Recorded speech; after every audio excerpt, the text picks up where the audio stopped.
ৰাজ্যখন আসলতে সমস্যাৰে ভাৰাক্ৰান্ত আজি যদি এটা সমস্যাত জনসাধাৰণ ভুগি থাকে হঠাতে অন্য এটা সমস্যা আৰম্ভ হৈ যায় এটা পিছত এটা সমস্যা আহি থাকে আৰু জনসাধাৰণৰ দৃষ্টিও সমস্যা বিশেষে দৃষ্টিবোৰ আঁতৰি গৈ থাকে আমি যদি মন কৰোঁ অসমৰ বহু গুৰুত্বপূৰ্ণ সমস্যা বা বহু গুৰুত্বপূৰ্ণ বিষয় আসলতে উপস্থাপন হয় আৰু এই বিষয়টো কিছুদিন চলাই নিয়াৰ পাছত সেই বিষয়টোৰ জৱনিকা পৰে কোনো লজিকেল কনক্লুজন নোহোৱাকৈ বিষয়টো সমাপ্ত হয় সেই ধৰণৰ আমি দেখি থাকোঁ তাৰ ফলত বহু মানুহৰ এটা প্ৰশ্নবোধক চিন উদ্ভৱ হয় আৰু সেই দৃষ্টিভংগীৰে আমি যিটো অবৈধ কয়লাৰ বিষয় চলি আছে সেই বিষয়টো এটা লজিকেল কনক্লুজন নোহোৱালৈকে বিষয়টোত আমি যুঁজি থাকিম বুলি ভাবি লৈছোঁ সেইকাৰণে আমি আপোনালোকক ইয়ালৈ নিমন্ত্ৰণ জনাই আনিছোঁ আপোনালোকৰ জৰিয়তে কিছু কথা জনসাধাৰণক জনাবৰ বাবে পূৰ্বৰ গোটেই দৃশ্যপট জানে যে 6 জানুৱাৰীৰ পৰা যোৱা 3 দিন আগলৈকে যিবোৰ দৃশ্যপট সংঘটিত হ'ল আমি সকলো জ্ঞাত আমি এই গোটেই বিষয়বিলাকৰ ওপৰত আমাৰ কিছু সুস্পষ্ট প্ৰশ্ন আছিল চৰকাৰখনলৈ আৰু সেই সুস্পষ্ট প্ৰশ্নবোৰৰ উত্তৰ আমি পোৱা নাই বাবেই আমি বিষয়টোত আমি পৰৱৰ্তী পদক্ষেপটো দিছোঁ আমি এই গোটেই বিষয়টোত প্ৰধানমন্ত্ৰীলৈ আমি এখন স্মাৰক পত্ৰ সাজু কৰিছোঁ আমি আজি প্ৰেৰণ কৰিম আৰু সন্মানীয় ৰাজ্যপাললৈও আমি এখন স্মাৰক পত্ৰ প্ৰস্তুত কৰিছোঁ প্ৰধানমন্ত্ৰী এখন প্ৰধানমন্ত্ৰী স্মাৰক পত্ৰ আমি আজি পঠিয়াব লৈছোঁ এখন আমি কোল মিনিষ্টাৰলৈ কপি দিব বিচাৰিছোঁ আৰু leader of opposition Rahul Gandhi ডাঙৰীয়ালৈ আমি ইয়াৰ কপি দিম আৰু গোটেই বিষয়টো সংসদত উপস্থাপন কৰিবৰ বাবে অনুৰোধ জনাই আমি গৌৰৱ গগৈ ডাঙৰীয়াকো ইয়াৰ প্ৰতিলিপি প্ৰেৰণ কৰিবলৈ সিদ্ধান্ত লৈছোঁ ঠিক একেদৰে আমি ৰাজ্যপাললৈ মহামহিম ৰাজ্যপাললৈ এখন স্মাৰক পত্ৰ সাজু কৰিছোঁ আমি খন্তেক পিছত তেখেতলৈ পঠিয়াম তেখেত নাই আৰু এইখনৰ প্ৰতিলিপি আমি অসমৰ বিধানসভাৰ বিৰোধী দলপতিলৈ মেনশ্যন কৰিছোঁ তেখেতক আমি অনুৰোধ জনাম যে তেখেতে বিধানসভাত এই বিষয়টো উপস্থাপন কৰক আৰু অসমৰ মুখ্য সচিব আৰু সঞ্চালক প্ৰধানক আমি ইয়াত প্ৰতিলিপি দিছোঁ আঞ্চলিক সঞ্চালক প্ৰধানক ইয়াৰ কথাটো হ'ল যে অৱশেষত চৰকাৰীভাৱে অবৈধ কয়লা খনি 7 দিনৰ ভিতৰত বন্ধ কৰিবলৈ নিৰ্দেশ দিয়া বুলি আমি সংবাদ মাধ্যমত পঢ়িবলৈ পালোঁ যে ডিজিপিয়ে কৈছে যে 7 দিনৰ ভিতৰত অবৈধ কয়লা খনিবোৰ বন্ধ হ'ব লাগে আমাৰ স্বাভাৱিক কথাটো হ'ল যে আচলতে যিকোনো এটা অবৈধ কাম যদি উদ্ভাৱন হয় অবৈধ কাম এটা যদি ডিটেক্ট হয় চিনাক্তকৰণ হয় অবৈধ কামটো বন্ধ কৰিবলৈ আছিলে 7 দিনৰ প্ৰয়োজন নাই 12 ঘণ্টা সময় যথেষ্ট 12 ঘণ্টাত বন্ধ কৰি দিব লাগে বা বন্ধ হ'ব লাগে যে কি নহওক বাৰু ইয়াৰ ফলত আমি এই কথাত নিশ্চিত হ'লোঁ যে অসমত অবৈধ মাইনিং চলি আছিল সেই কথাটো নিশ্চিত হ'লোঁ আমি সকলোৱে যি কথাষাৰ আমি আজি 2 বছৰৰ পৰা চিঞৰি আছোঁ যে অসমত অবৈধ ইলিগেল ৰেড হোল মাইনিং চলি আছে চৰকাৰে নাই চলা বুলি কৈ আছিল সেইটো আমি তথ্য সহকাৰে প্ৰমাণ কৰিলোঁ চৰকাৰ মানি ল'ব লগা হ'ল আৰক্ষী সঞ্চালক প্ৰধানে ৰেড হোল মাইনিংবিলাক বন্ধ কৰিবলৈ নিৰ্দেশ দিলে 7 দিনৰ ভিতৰত এতিয়া এই অবৈধ কামবোৰ অবৈধ বুলি যেহেতু স্বীকাৰ কৰি ল'লে চৰকাৰে এতিয়া চৰকাৰৰ দ্বিতীয় পৰ্যায়ত চৰকাৰৰ দায়িত্বত আহিল সেই দায়িত্বটো হ'ল যে এই অবৈধ কামবোৰ কোনে কৰি আছিল কি ধৰণে কৰি আছিল সেই বিষয়ে তদন্ত হ'ব লাগে আৰু দোষীসকলক শাস্তি দিব লাগে এইটো দ্বিতীয় কাম এতিয়া গোটেই বিষয়টো জোৰাটাপলি মাৰি সামৰণি পেলোৱাৰ এটা প্ৰয়াস চলিছে আচলতে 7 দিনৰ ভিতৰত বন্ধ হয় নে নহয় সেইটো এটা সুকীয়া কথা ডিজিপিয়ে যিদিনা ঘোষণা কৰিছিল যে বন্ধ কৰি দিব দিছে সেইদিনাখন আগদিনা ৰাতিও 13খন গাড়ী মাৰ্ঘেৰিটা অঞ্চলৰ পৰা অবৈধ কয়লা কঢ়িয়াই ওলাই আহিছে তাৰ পৰা গতিকে বন্ধ হ'ব নে নহয় সেইটো এটা সুকীয়া কথা আমিতো বাৰু অবজাৰ্ভ কৰিম আমি চাই থাকিম মন কৰিম কিন্তু যেহেতু অবৈধ বুলি চৰকাৰে স্বীকাৰ কৰি ল'লে গতিকে এতিয়া অবৈধ কাম কৰা মানুহখিনিৰ বিৰুদ্ধে ব্যৱস্থা গ্ৰহণ হ'ব লাগে আমি যিবোৰ প্ৰশ্ন যোৱা 7 জানুৱাৰীৰ পৰা আমি কৰি আহিছিলোঁ বিভিন্নখন সংবাদ মেলত সেই প্ৰশ্নবোৰকে আমি পুনৰ যেহেতু অসম চৰকাৰৰ পৰ্যায়ত ইয়াৰ সমাধান নাপালোঁ লজিকেল কনক্লুজন নহ'ল এটা যুক্তিসংগত সমাধান নহ'ল গতিকে সেই বিষয়কেইটা আমি প্ৰধানমন্ত্ৰীলৈ আৰু ৰাজ্যপাললৈ আমি প্ৰেৰণ কৰিছোঁ এই বিষয়সমূহ আমি পৰৱৰ্তী সময়ত নেশ্যনেল গ্ৰীণ ট্ৰাইব্যুনেল আৰু সুপ্ৰিম কোৰ্টৰ দৃষ্টি আকৰ্ষণ কৰাৰ কাৰণে ইতিমধ্যে ব্যৱস্থা গ্ৰহণ কৰিছোঁ অধিবক্তা বিষয়টো চোৱা চিতা কৰি আছে এতিয়া এই গোটেই মাৰ্ঘেৰিটা অঞ্চলত বছৰ বছৰ ধৰি চলি থকা এই অবৈধ ৰেড হোল মাইনিং যিসকল ব্যক্তিয়ে চলাই আছিল সেইসকল ব্যক্তিৰ বিৰুদ্ধে জাতীয় সম্পদ অবৈধভাৱে লুণ্ঠন কৰা আৰু চৰকাৰী ৰাজহ ফাঁকি দিয়া এই বৃহৎ কেলেংকাৰী তেওঁলোকৰ বিৰুদ্ধে গোচৰ ৰুজু হ'ব লাগে তেওঁলোকক গ্ৰেপ্তাৰ কৰি তদন্ত আৰম্ভ কৰিব লাগে আৰু এই গোটেই বৃহৎ কেলেংকাৰীটোত যিবোৰ চৰকাৰী ব্যৱস্থাই সহযোগ আগবঢ়াইছিল ডিষ্ট্ৰিক্ট কমিশ্যনাৰ আৰক্ষী অধীক্ষক সেই থানাখনৰ অচিজন বা ট্ৰান্সপৰ্টৰ দ্বিতীয় ফৰেষ্ট ডিপাৰ্টমেণ্টৰ DFO যিবিলাকৰ সহযোগত সেই অপৰাধীসকলে বা অভিযুক্তসকলে এই অবাধ লুণ্ঠন চলাইছিল সেই চৰকাৰী বিষয়াসকলৰ বিৰুদ্ধে বিহিত ব্যৱস্থা গ্ৰহণ কৰিব লাগে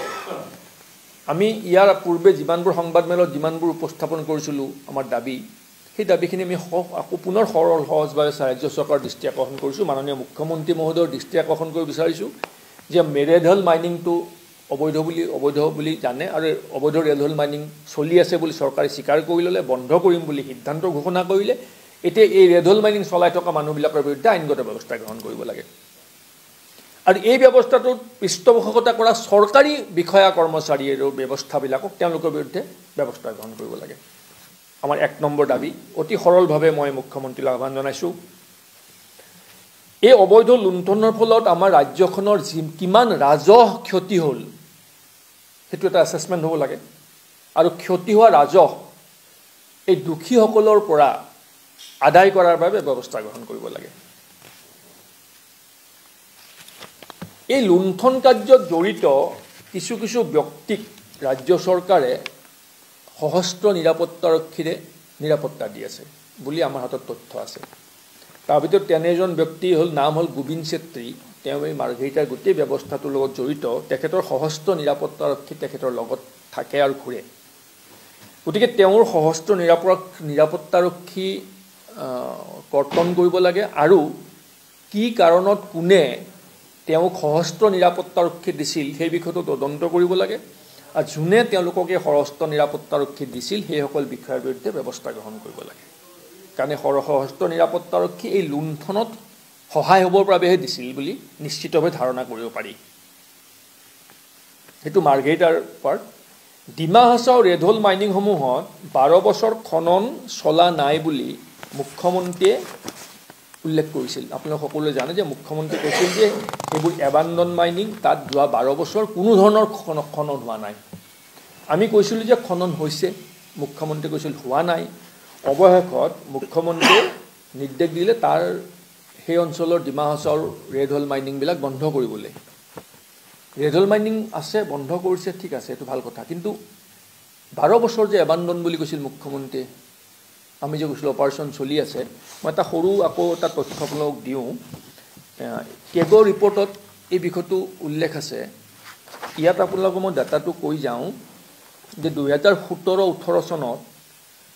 AMDCয়ে সেই অঞ্চলৰ কয়লা বিক্ৰী কৰিছিল 2,46,014 মেট্ৰিক টন 18-19ত বিক্ৰী কৰিছিল 3,251 মেট্ৰিক টন 19-20ত বিক্ৰী কৰিছিল 2,89,059 মেট্ৰিক টন 20-21ত বিক্ৰী কৰিছিল 1,67,770 মেট্ৰিক টন আৰু 21-22ত বিক্ৰী কৰিছিল সেই দিন মাৰ্চলৈকে 60,411 মেট্ৰিক টন এতিয়া কেগৰ ৰিপৰ্টত এই কথাটো যেহেতু 2023ৰ 31 মাৰ্চৰ বাজেট এণ্ডিঙৰ সময়ৰ এই কেগৰ ৰিপৰ্টে এই কথাটো মেনশ্যন আছিল উল্লেখ আছিল গতিকে চৰকাৰে হয়তো ইগনোৰ কৰিছিল এই কয়লাসমূহ যে বিক্ৰী কৰিছিল আসাম মিনাৰেল ডেভেলপমেণ্ট কৰ্পোৰেশ্যনে কয়লাবোৰ ক'ৰ কয়লা আছিল যেহেতু এবাণ্ডন মুখ্যমন্ত্ৰী মতে যেহেতু এবাণ্ডন কয়লা মানে মাইন সেইবিলাক তাত কোনো ধৰণৰ কয়লা খনন হোৱা নাই 12 বছৰ তেনেস্থলত এই কয়লাখিনি ক'ৰ পৰা আছিল এইটো চৰকাৰী তথ্য কেগৰ ৰিপৰ্ট গতিকে আমি এই বিষয়টো তদন্ত কৰিবৰ বাবে আমি দাবী জনাইছোঁ মুখ্যমন্ত্ৰীক তথ্যসমূহ যোনে দিছিল যে এবাণ্ডন মাইনিং তাত কোনো ধৰণৰ মাইনিং চলা নাই বুলি সেই তথ্যসমূহ যদি কোনোবাই মুখ্যমন্ত্ৰীক দিছিল তেতিয়াহ'লে সেই ভুল তথ্য দিয়া সকলৰ বিৰুদ্ধে মুখ্যমন্ত্ৰীয়ে ব্যৱস্থা গ্ৰহণ কৰিব লাগে আৰু যদি কোনো তথ্য দিয়া নাছিল মুখ্যমন্ত্ৰীয়ে সেই অপৰাধক ঢাকিবৰ বাবে নিজাববীয়াকৈ উদ্দেশ্যপ্ৰণোদিতভাৱে সেই ভুল তথ্য ৰাইজক জ্ঞাতাৰ্থে কৈছিল তেতিয়া মুখ্যমন্ত্ৰীৰ নৈতিক দায়িত্ব মূৰ পাতি ল'ব লাগে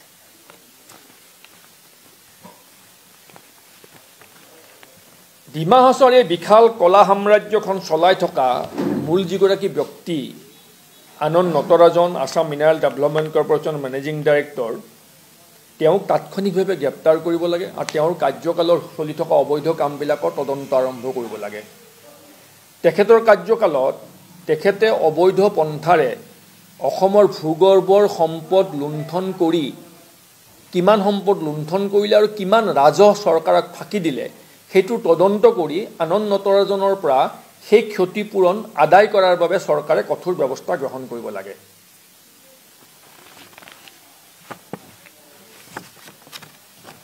ডিমা হাছাওৰ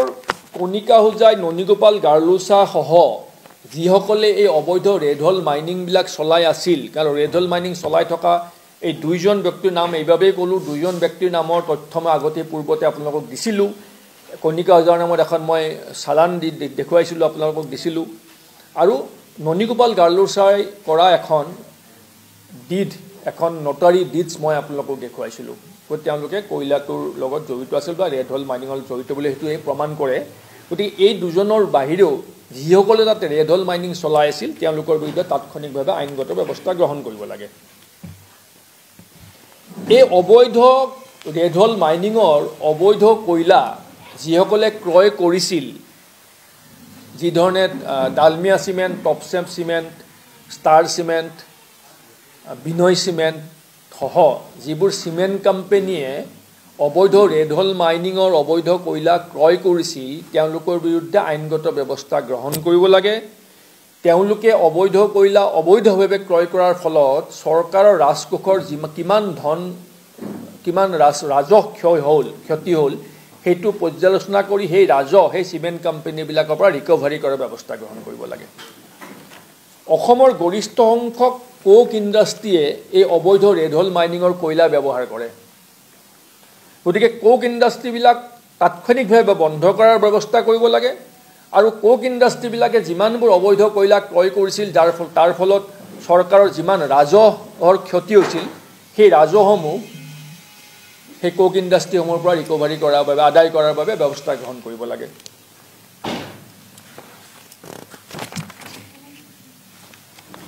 এই গোটেই বিষয়বিলাক আমি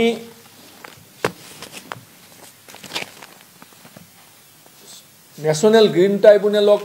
জনাবলৈ আমি সিদ্ধান্ত লৈছোঁ কাৰণ তেখেতসকলৰ নিৰ্দেশনা আছিল এইটো বন্ধ কৰাৰ আৰু সুপ্ৰিম কোৰ্টক আমি বিষয়টো দৃষ্টিগোচৰ কৰিবলৈ সিদ্ধান্ত গ্ৰহণ কৰিছোঁ এই বিষয়ে আমাৰ অধিবক্তাই পৰীক্ষা নিৰীক্ষা চলাই আছে আমি আজি এটা পৰ্যায় গৈ আছোঁ ৰাজ্য চৰকাৰক দাবী জনাইছোঁ সেই দাবী আমাৰ অব্যাহত থাকিব যেতিয়ালৈকে লজিকেল কনক্লুজন নহয় ৰাজ্য চৰকাৰৰ পৰা আমি সঁহাৰি পোৱা নাই তেওঁলোকে জাষ্ট পাৰ্চিয়েলি বিষয়টো থাকিবৰ বাবে ৰেড হল মাইনিংবোৰ 7 দিনত বন্ধ কৰিম বুলি কৈছে কিন্তু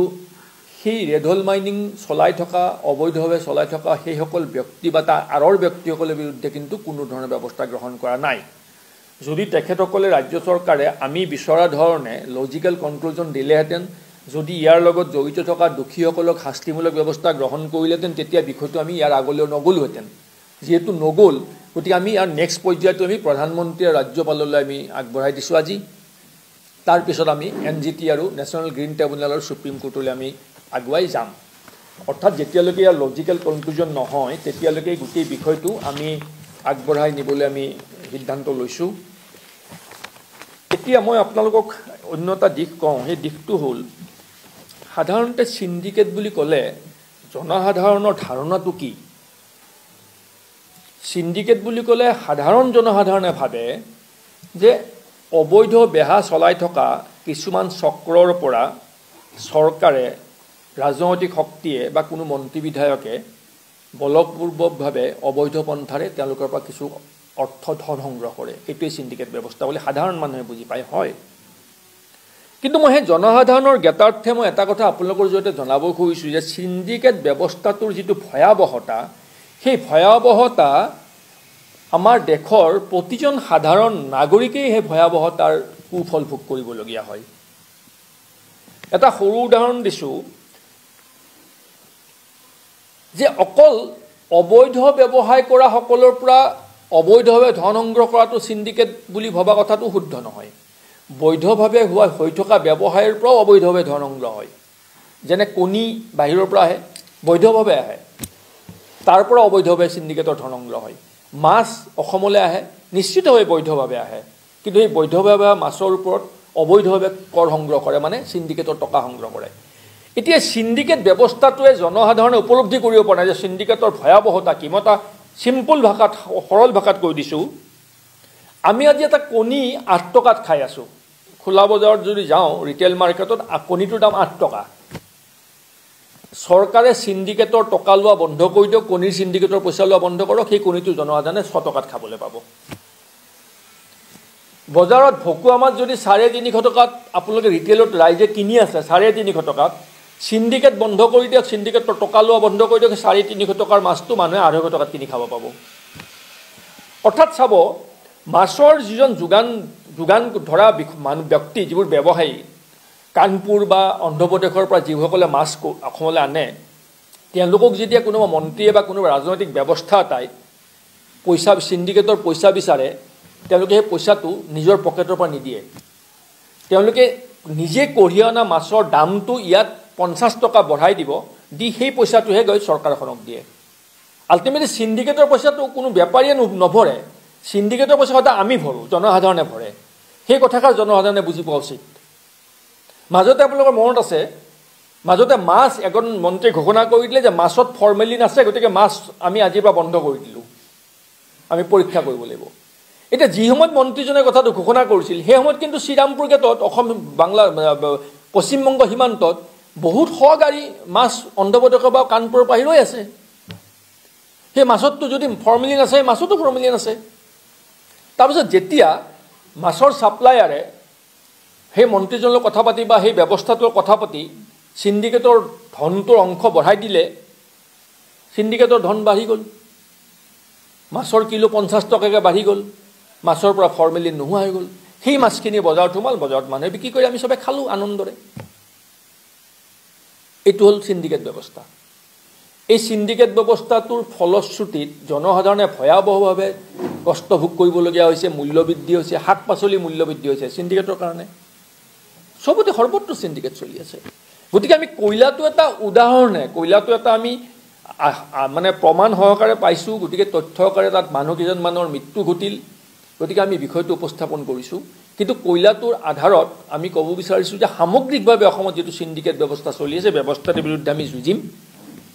আৰু সিন্ডিকেট ব্যৱস্থাটোৱে কোনোবা ব্যৱসায়িক ক্ষতিগ্ৰস্ত কৰা নাই সিন্ডিকেট ব্যৱস্থাটোৱে আমাৰ সাধাৰণ ৰাইজক ক্ষতিগ্ৰস্ত কৰিছে আমাৰ জনসাধাৰণ দুখীয়া ৰাইজক ক্ষতিগ্ৰস্ত কৰিছে সেই কথাটো ৰাইজে উপলব্ধি কৰাটো উচিত যে সিন্ডিকেটে মাধমাৰটা আমাৰ মূৰত মাৰিছে কোনো ব্যৱসায়ীয়ে ঘটি মাটি বিক্ৰী কৰি সিন্ডিকেটৰ পইচা মন্ত্ৰীৰ হাতত নিদিয়ে বা কাৰোবাৰ হাতত নিদিয়ে আমাৰ ওপৰত মূল্যবৃদ্ধিৰে সেই পইচাটো তেওঁলোকে সংগ্ৰহ কৰি চৰকাৰক সিন্ডিকেটটো বা সিন্ডিকেট মাষ্টাৰসকলক সিন্ডিকেটৰ পইচা পে'মেণ্ট কৰে এইটো হ'ল সিন্ডিকেটৰ সৰল ব্যৱস্থা গতিকে জনসাধাৰণে বুজি পাব লাগিব যে সিন্ডিকেট ব্যৱস্থাটোৰ ফলত জনসাধাৰণে আটাইতকৈ প্ৰত্যক্ষভাৱে ক্ষতিগ্ৰস্ত হৈছে জনসাধাৰণে তাৰ মূল্য ভৰি আছে আৰু জনসাধাৰণ তাৰ ফলত অধিক দামত কণী গাখীৰ মাছ মাংস ব্ৰইলাৰ শাক পাচলি সকলোবোৰ অধিক দামত খাব লগা হৈছে বিকজ অফ বিজেপি চৰকাৰ চলাই থকা সিন্ডিকেট ৰাজৰ কাৰণে এই কথাটো জনসাধাৰণে বুজি পালে ভাল পাম এইখিনিয়ে মই আপোনালোকৰ জৰিয়তে অসমৰ ৰাইজক জনালোঁ এইখিনি ক'বলগীয়া কিবা যদি আপোনালোকৰ আছে সুধিব পাৰে আৰু এইটো চবেই জানে তাত মাৰ্ঘেৰিটাত যিসকল থাকে এইটো চৰকাৰী সশস্ত্ৰ আৰু নিৰাপত্তাৰক্ষীলৈ ঘূৰা বিষয়টো সকলোৱে জানে সকলোকে ধন্যবাদ জনালোঁ নহয় আমি নাম দিছিলোঁ গতিকে বহুতেই পায় নিৰাপত্তাৰক্ষী কিন্তু গোবিন্দ চেত্ৰী নিৰাপত্তাৰক্ষীটো ভিজিবল যথেষ্ট বেছি নিৰাপত্তাৰক্ষী পায় তেখেতে গতিকে কোনে দিছিল কিয় দিছিল সেইবোৰ তদন্ত চৰকাৰে কৰিব লাগিব নহয় কাৰণ অবৈধ কাম কৰিবলৈ যদি চৰকাৰে কামক নিৰাপত্তাৰক্ষী দিছে সেইটোতো সাংঘাতিক কথা হৈছে 1 কোটি টকা টেবুলৰ ওপৰত ৰখা কেছ থকা ফটো আমি দিছিলোঁ আপোনালোকক চৰাইদেউ গতিকে এইবিলাক কথা আৰু মই অনুৰোধ জনাওঁ আপোনালোকক যে বিষয়টোত যুঁজি থাকিম আপোনালোকৰ সহায়ৰ প্ৰয়োজন হ'ব আৰু যিকোনো বিষয় আৰম্ভ কৰা হয় দুদিন থাকি বিষয়টো তাৰ পৰা আঁতৰি যোৱা যায় কাৰণ অন্য এটা বিষয় আহে বিষয়টো আমি এৰি দিওঁ সেইটো বিষয়ত ধৰোঁ সেইটো বিষয় শেষ নহওঁতে অন্য এটা বিষয় আমি তালৈ গুচি যাওঁ সেইটো বিষয় এৰি থৈ যাওঁ তেনেকৈ বছৰৰ পিছত বছৰ মাহৰ পিছত মাহ অজস্ৰ সমস্যাৰে ভাৰাক্ৰান্ত ৰাজ্যখনে এটা সমস্যাৰ লজিকেল কনক্লুজন হোৱা নাই গতিকে আমি এবাৰ চিণ্ডিকেটটোৰ বিৰুদ্ধে যুঁজোচোন হা নহয় প্ৰথম কথাটো হ'ল যে ইয়াৰ পূৰ্বেও জুডিচিয়েল ইনকুৱাৰী এটা নিৰ্দেশ দিছিল বিপি কটকীয়ে কৰিছিল তদন্ত ৰিপৰ্ট দাখিল কৰিছিল তদন্ত ৰিপৰ্ট ডাষ্টবিনত পৰি থাকিল আজিলৈকে একো ব্যৱস্থা নহ'ল যদি বিপি কটকী ৰিপৰ্টটো কাৰ্যকৰী কৰিলেহেঁতেন তেতিয়াহ'লে নিশ্চিতভাৱে অবৈধ কামবোৰ বন্ধ হ'লহেঁতেন এতিয়া আকৌ এগৰাকী জাষ্টিছক দি আকৌ এটা তদন্ত কৰিব এবছৰ পাৰ হৈ যাব নিৰ্বাচন আহিব তেওঁলোকৰ পলিটিকেল ফাণ্ড কাৰেকশ্যন কৰা গোটেই কামটো সমাপ্ত হ'ব এবছৰৰ পিছত জাষ্টিছে ৰিপৰ্ট দিব ৰিপৰ্টটো ডাষ্টবিনত পেলাই থৈ দিব নিজৰ কামখিনি সম্পূৰ্ণ কৰি পেলাব এতিয়া যিটো প্ৰেছাৰটো আমি বেছিকৈ দি আছোঁ বন্ধ কৰিম বুলি ক'ব লগা হ'ল কিন্তু বন্ধ কৰাৰ লগতে সেই অবৈধ কামবোৰ কোনে কৰি আছিল সেইসকলৰ বিৰুদ্ধেতো ব্যৱস্থা গ্ৰহণ কৰিব লাগিব অবৈধ কাম বুলি চিনাক্ত কৰি সেইটো বন্ধ কৰিলোঁ কিন্তু কামটো কৰিছিল কোনে সেই তাৰ বিৰুদ্ধে ব্যৱস্থা হ'ব নালাগিব জানো অতি স্বাভাৱিক কথা নহয় অতি সৰল কথা এটা সাধাৰণ কথা এটা আমি সেইটো বিচাৰিছোঁ আৰু সেই অবৈধ সামগ্ৰীবোৰ কোনে কোনে ক্ৰয় কৰিছিল তেওঁলোকৰ বিৰুদ্ধে ব্যৱস্থা গ্ৰহণ কৰিব লাগে মই চিমেণ্ট কোম্পানীবোৰ নামো কৈ দিছোঁ কোক ইণ্ডাষ্ট্ৰীবোৰৰ কথা কৈ দিছোঁ তদন্ত কৰক ব্যৱস্থা গ্ৰহণ কৰক এতিয়া চাওঁ প্ৰধানমন্ত্ৰীয়ে কি কৰে ৰাজ্যপালে কি কৰে তাৰপিছত নেশ্যনেল গ্ৰীণ ট্ৰাইব্যুনেল আৰু সুপ্ৰিম কোৰ্টৰ ওচৰ চাপিম কিন্তু আমি চিণ্ডিকেট ব্যৱস্থাটোৰ বিৰুদ্ধে যুঁজি থাকিম আৰু আমি এটা কথা অনুৰোধ জনাম যিকোনো এনেকুৱা ধৰণৰ যদি অবৈধ কাম কাজ অনিয়ম অন্যায় ৰাজ্যখন য'তেই যি চলি থাকে সেই সম্পৰ্কে যিকোনো তথ্য যদি ৰাইজে পায় সেই তথ্যসমূহ আমাৰ দললৈ আমি পঠিয়াবলৈ তথ্য আকাৰে সেই খবৰবোৰ পঠিয়াবলৈ আমি আহ্বান জনাইছোঁ আপোনালোকৰ জৰিয়তে মুকলিভাৱে আমি অসমৰ প্ৰতিটো দুৰ্নীতি প্ৰতিটো অন্যায় বিচাৰৰ বিৰুদ্ধে আমাৰ দলে শক্তিলাভে মাত মাতিম কিন্তু তাৰ কাৰণে আমাক তথ্য লাগিব খবৰ লাগিব গতিকে সেই তথ্যসমূহ জনসাধাৰণে বা যোনে যাৰ দৃষ্টিগোচৰ হয় আমাক যদি যোগাযোগ কৰি বিষয়বোৰ জনায় আমি নিশ্চিতভাৱে সকলো বিষয়তে আমি মাত মাতিম ৰাইজৰ অন্যায় হ'ব পৰা যিকোনো কথাত আমি মাত মাতিম অন্যায় হ'ব পৰা কামক আমি প্ৰতিৰোধ কৰিবলৈ মাত মাতিম এইটো আমি কথা দিছোঁ ধন্যবাদ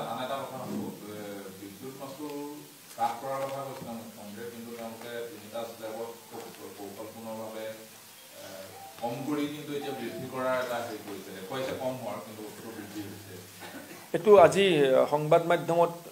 ওপৰৰ পৰা দেখিছোঁ গোটেই বিষয়টোকে অধ্যয়ন কৰি লওঁ কৰি সেইটোৰ ওপৰত আমি সুকীয়াকৈ জনাম আগে ষ্টাডি কৰি লওঁ আৰু